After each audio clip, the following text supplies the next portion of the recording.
Paskatieties, kāds skaistums visapkārt. Šodien mēģināju savus agrākos bērnības un sporta draugus izdabūt ārā tādam kā mazam kopējam ceļojumam, kaut kur tuvāk dabai. Tā nu sanāca, ka cilvēki ar tā saucamo Covid histērijas mājasēdi palikuši diezgan kūtri. Tad nu devos šoreiz viens pats, protams, ne pirmo reizi, bet, jā, katrā ziņā nonācu šeit. Tad tāds patīkams dabas skaistums, klusums. It kā viss tik ļoti vienkāršs un ierasts, bet tajā pašā laikā tik skaisti. Var just tādu brīvības sajūtu un atpūtu. Patiesas miers. Izbaudiet arī jūs šo mirkli, kaut arī attālināti, tomēr vismaz ar acīm.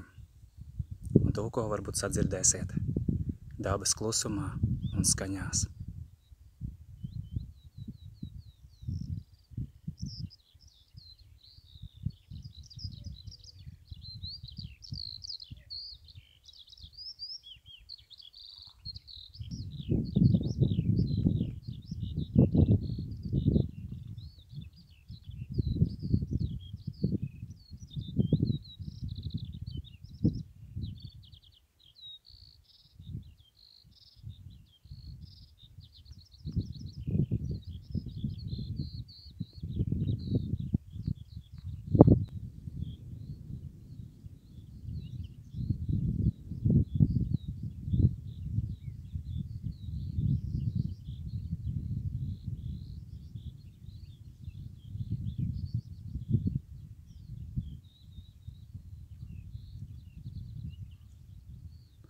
Kam vien iespējams, dodieties tuvāk dabā, vecāki kopā ar saviem bērniem, draugi ar draugiem.